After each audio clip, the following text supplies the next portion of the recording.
Welcome to episode 6 of the Bautis Financial Daily Update, and today I'm going to talk about the difference between the Fiduciary Standard and the Suitability Standard. For the most part, the investment advisor representative who's representing a registered investment advisor and being paid a fee for their services and their advice is going to be held to a fiduciary standard, and the representatives who are working with a broker-dealer or representing a broker-dealer in effecting transactions, they are going to be paid, who are paid a commission, are going to be held to a suitability standard. Now, what's a fiduciary standard? I just want to read this just so I get it exactly right. So under the Advisors Act, an advisor is a fiduciary whose duty is to serve the best interest of its clients, which includes an obligation not to subrogate clients' interests to its own. That's the SEC's definition. For all intents and purposes, it means that the advisor must always hold the client's best interest first, even above their own. And the suitability standard, to contrast that, is going to be the advisor that's representing a transaction as a broker-dealer. They must have a reasonable basis for believing that their recommendation is suitable for you in making this assessment. He or she must consider income, net worth, investment objectives, risk tolerance, and make the recommendation based off of those numbers.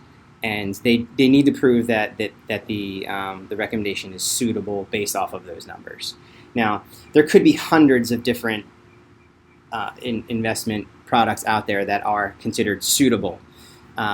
But the advisor doesn't necessarily have to pick the best one when it comes to fees or commission.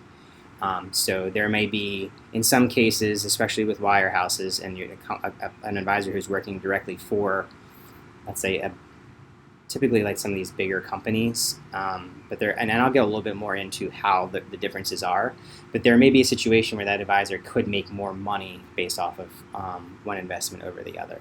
Now, this doesn't mean that the advisor is actually giving you bad advice, I need to make that very clear. I think sometimes the fiduciary word, I think, is overused, because some advisors will be like, well, I'm a fiduciary, I'm clearly holding my clients in best interest.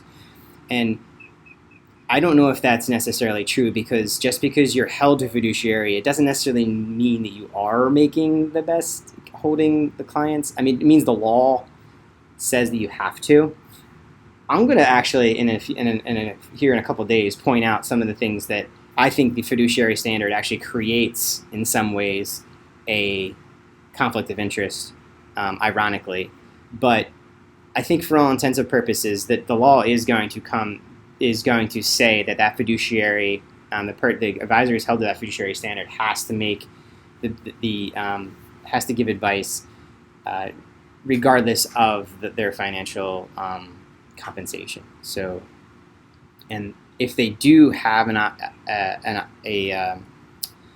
if they do have a choice that will pay them more, they actually have to point it out. So if there are any conflicts of interest, they actually by law have to call those conflicts of interest out. So those are the two main differences between the two, and I wanted to explain them because over the next few days I'm going to be talking a little bit more about them and including them, and I wanted you guys to be clear as to what the difference is there. But thanks for joining me today.